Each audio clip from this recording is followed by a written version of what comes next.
what if there's a better option out there? Or what if I make this decision and then all of a sudden something better comes along? Greetings and welcome, everyone, to Breaking Bread, the podcast brought to you by Apostolic Christian Counseling and Family Services. Glad to have you along. I've got Kathy Knochel with me today. Hi, Matt. Kathy, great to have you in office this week. Kathy, as you all know, works out of the Bay City area. Kathy, remind our listeners to the population that you work with as a clinician. Yes, so I have a history of working with mostly teens and families, and then in recent years, my main population has been more with young adults and then women in general. And prior to coming to ACCFS, you were in the school systems as a counselor. Yes, I did a combination of counseling, outpatient counseling with teens, and then also doing some crisis work in the school systems. This demographic of young people, those that you are working with, do you see commitment as a place of difficulty? Yes, absolutely. I would say that there are so many options for so many things out there, and then to try and narrow down what's right for me, where is God leading me, and how do I know for sure what the right option is? It's just a really difficult thing a lot of people are navigating through right now. So maybe if we even start back and define what do we mean by commitment, I think we all know that as an intuitive level. Commitment, we mean, throwing ourselves into something, saying this is what I'm going to do, closing doors for the one door that's open, right? So that's interesting that you mentioned options. So this concept of committing to something is directly tied to the options we have. Right. So say a little bit more about that. Yeah, so I would say when you are, I'll just use this as an example. If there is somebody who may be a male that grew up on a farm and he loved working as part of that farm, the option there, his choice is made. Like, this is what I want to do. I want to commit to this. And that's not always true, but I think in that way, there's just doesn't feel as many options or as many interests that are out there. And so a decision like that can be easy, like if we're thinking future plans. But then for other people who can just see all of the different programs that a college offers or all the different job opportunities, or if they're really creative and have options for like their own sort of small business or that sort of thing, the options and having to find just one area specific for work or college education, it almost can create some anxiety or frustration of like, why can't I just do all of it? Yeah. So it's interesting. We kind of have a catch-22 thing going on, right? Options are great. Right. And I think options in many ways kind of epitomize freedom. And in our day and age, finding those somethings is not difficult to do. Right. So you're really onto something there in terms of options being both beautiful and tragic all at the same time. Right. If options become overwhelming, what do we see? Yeah. So when somebody is in a place where they just feel overloaded by the number of decisions they have to make or the number of options available, what I tend to see in the counseling office is two very different approaches. Some people, they can become so overwhelmed in the unknown or uncertainty of the right option that they almost can come to a place of avoidance of like, I'm just not going to make any decision and hope that the right door just opens for me. And so then we see that the lack of committing to anything or developing any roots in any one area. And then the other side can be true too, just the frustration with I'm sick of making decisions, so I'm just going to make a decision fast and hope for the best. And then it's not a well-rounded decision, or it doesn't have good counsel around it, or it actually isn't the best option, and then there's more challenges down the road with that as well. So I might say the first one is kind of a paralysis, and the other one is maybe overwhelmed. Right. We can see now that there's some real mental health toll being done here, but you're really providing some rationale behind why commitment is difficult today, right? From a social media perspective and just even news outlets and that sort of thing, we have information coming in all the time. And then trying to sort out, or just even because there's so much information coming in, we think everything just looks really great and fun and feels like it would be a good fit. And then but it doesn't necessarily help narrow down any of those options, which then, like I said, can definitely lead to that place of overwhelm, or just even sometimes the term is decision fatigue or anxiety can set in.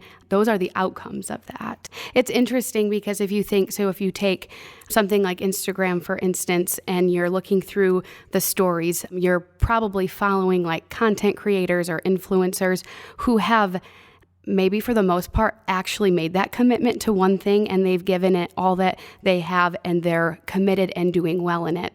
But what you're doing, or the viewer of it is doing, is jumping from somebody that's all in this area, and then the next person's stories is they're all in that area. And so you're getting a lot of content, but it's easy to forget that they've already made a commitment to that purpose, and they are able to fully commit and do well because of that. No, I think that's really interesting. Now, you've really put a big plug in for commitment being part of the answer. Right. To what ails us. Mm-hmm. So options do provide freedom in a sense, right? Why the sky's the limit. Right. But they can be distracting. Yes. So with options come distractions also. Correct. Which seem to undermine commitment. And to your point, those that are really excelling and doing well are probably committed. Right. Yes. There's a freedom in the commitment, which is a real oxymoron. Speak more to that concept of what happens via commitment. Yeah. So I would say that commitment, in order to step into a place of commitment, there's some pre-work that has to be done there. And one of that is just that you are in a place where you've decided on what your values are and what things are important to you. And I would say also there's a sense of you've settled on or done some work around what your identity is. And identity is both what you are and what you are not. And so with all of that, when you have identity somewhat figured out or moving in a good direction there, and when you know what your values are, values with your faith, with family, with friends, with social activities, with future plans, that sort of thing, you're able to then know what you're headed towards, and then it helps make that commitment. And then when you're able to commit to the things that line up with those values. So making that, you're going to be a better decision maker. Yes. And you're going to feel better about the commitments you make. So let's talk a little bit about the liability of commitment. Okay, let's just voice why it's hard to commit. We've mentioned options, but what really is it about the options? What if we were to peel the onion a little bit further, what is fearsome about commitment for young people? What if there's a better option out there? Or what if I make this decision and then all of a sudden something better comes along that I think I'm going to like more or be more interested in? And that could be anything from the job selection to what I'm going to do Friday night. Absolutely. Yeah. So let's take that one right on. Yeah. Right? Take that on. How do you work with a person who says, but Kathy, there might be a better option out there? Yeah. We've all experienced that. We've committed to plans, and then our friends group, half of them is going to do something else that is something you've been waiting to do and wanting to do. And so the truth is that there are emotions there that you have to work through. There's frustrations, there's, whatever emotion comes up. And I think just being able to admit while I committed to this, I'm a little bit frustrated because I actually want to be doing that. So just even being able to acknowledge that it's hard is one thing, but then also just even, especially if we're talking about something like Friday night plans or a weekend event, know that there are lots of Friday nights and there's lots of weekends. There's always time to be able to engage in some of these activities that feel good, but we put so much pressure on, but it's this Friday night that's going to make all the difference. And in reality, that's not exactly true. So it's being able to have more helpful thoughts and a more helpful and healthy way to think about it as well. I think you answered two questions with that response. One was this acknowledgement piece. Almost you're acknowledging that, yep, there is a better option. Right? Yeah. There is maybe a more exciting get-together happening. Yes. Perhaps there is a better job out there. Perhaps there is, on and on the list goes, right? Yeah. So there is a level set to say, yep, you probably won't select the very best in the world. Is one thing. But the other thing you said there, Kathy, is there's going to be another Friday night, almost like we're on a path here, and supposing I don't select the very best, there will be more selections in the road of life. Absolutely. To flex and make change. Is that right? Did I hear you right? Yes. Yeah, absolutely. And I know that statement is a lot easier to kind of think through when we're talking about weekend plans, or are we going to eat Mexican food or Chinese food tonight, or, there's time to redo it. That's a little bit more of a complicated thing when we're talking about years invested into college, or if we're moving for a job and we kind of change our whole life around that. That's a lot more difficult in those, and it's higher stakes at that point. And so it is a little bit more difficult. So I'm stuck on your Mexican food example, because I have exact paralysis when I'm at a Mexican restaurant because of the 105 things on the menu, right? Which is to this point exactly. I would probably have maybe a more relaxing experience if they just had 4 things for me to choose from. Absolutely. Right? Yes. And so there would be some freedom with the less distraction. But that is a great caricature of the world our kids are growing up in. They see so many options. They see so many options with churches.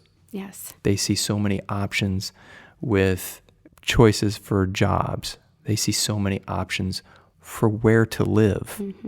They see so many options in, relationships. Yeah. As I review back on myself in that, I didn't have near those many options. Absolutely. Some of those were decided for me. Because there are so many options out there, it can be really easy to, when things get hard or we get frustrated with something, we think, well, I'll just move, or I'll just change jobs, or I'll just, do this. And then that there is where it drives that lack of commitment, or that lack of being able to develop any roots and be able to feel like we are committed to something. And so if we've already kind of purposed some commitment in one area, we made the decision to weather the storm when it's hard. We've made the commitment to, yes, like this thing at work right now is really frustrating, but I'm going to make it through. I feel like with God's grace, I'm going to be able to walk through this difficult situation despite my desire to just leave or go. I really appreciate that. And so let's fill this space out a little bit more, because it sounds like we may have talked out of both sides of our mouth. Yeah. Okay. In the one sense, we said there's going to be more junctures in the road. We can commit to things because we can flex and we can make changes. And that's important. But you've really put your finger on this importance of being all in before we jump ship, right? Yes. And so say a little bit more about what that looks like, and how would you counsel a teen or a young person, whether on like, do I make this move or not? How would you help them see through being all in, but yet understanding that if it's not the right thing, there will be a juncture in the road to correct it? Yes. So let's just take an example of like applying for college and deciding a career path there. What can happen is just kind of on the front end there, what if I make the wrong decision, or what if this isn't the right college, or what if this isn't the right career path for me? So there's that piece of you have to get the process started. And so that's kind of to that first point of this is a journey. There's more checkpoints along the path. So somebody that's in a place where they're like, I just don't know what to do, so I'm start. Not right to start. Absolutely. But then on the other half of that is once you've started down a path, if it gets hard, there's sometimes just some skills needed there, because life isn't always easy and we do hit some road bumps, and it doesn't mean that it's bad or that you've made the wrong choice, but it's one of those life skills that you have to learn of like, I can do hard things. I've got my right support group in place here to manage through this piece. So once that commitment is made, it pushes you to stay focused on that. And so I'm going to say, even if we made the wrong choice, right, which is feared. Right. All right, that's why we've been in paralysis. But you've provided a redeeming hope through it. Right. That there is something to learn in this, and God very much will use it. He definitely will use it, whatever it is, to grow us in some important ways. Yeah. Right? Yeah.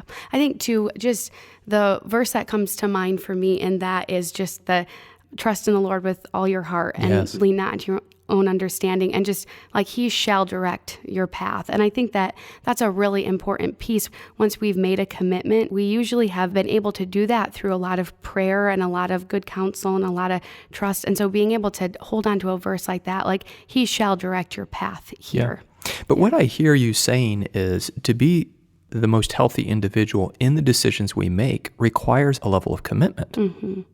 Yeah. I think about that. You labeled so many options for church and that sort of thing out there. I think that what you just said lines up with that too. There is a need to be able to allow yourself to commit to something like a church that you're going to attend, and it's going to be your church, so that you are accessing all of those things. You're accessing the support groups that are there. You're able to take on roles and be invested. And so that commitment, and I know I've said this already, but that commitment helps you develop roots and helps ground you in that place. Okay, so you said, I think, a key word in this discussion, invested. Mm-hmm. I feel like that's a switch. A person who is forever deciding is going to have a consumer mindset. Mm-hmm. Once decisions are made and we place and are committed, then all of a sudden we become an investor in that situation. Right. I tried to make the best selection, Mm-hmm. right? Based on everything you said, Kathy, about knowing my identity, knowing who I am, and getting counsel. Right. I made the best decision I could make. Yes. And if it wasn't perfectly the right one, I am now vested to make it as right as it can be. Right. That's an investor mindset, isn't it? Yes. Yes. Yeah. And that means that there's going to be a lot of great things that come from that. And there's going to be a lot of joyful moments. And there's going to be some hard moments in that too. There's going to be ups and downs.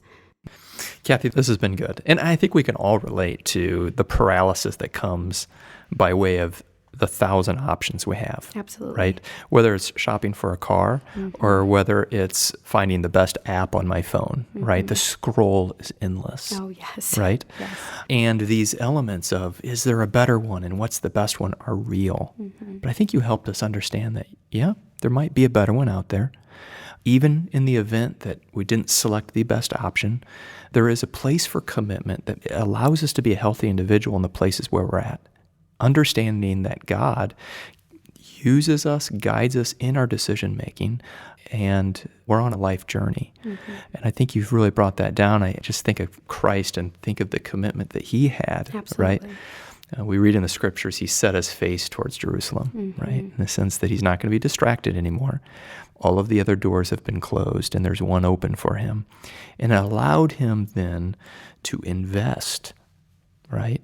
For which we are all fruit of his investment, right? Absolutely. Which is such an awesome, awesome thing. So anyway, thank you very much for being that. And thanks each one for listening in. No doubt you've had thoughts about commitment. You've had struggles with commitment, and you've counseled our young people in this area. Hopefully this conversation provides a little bit of grounding, perhaps a little bit of wherewithal in this conversation, and it's blessed you.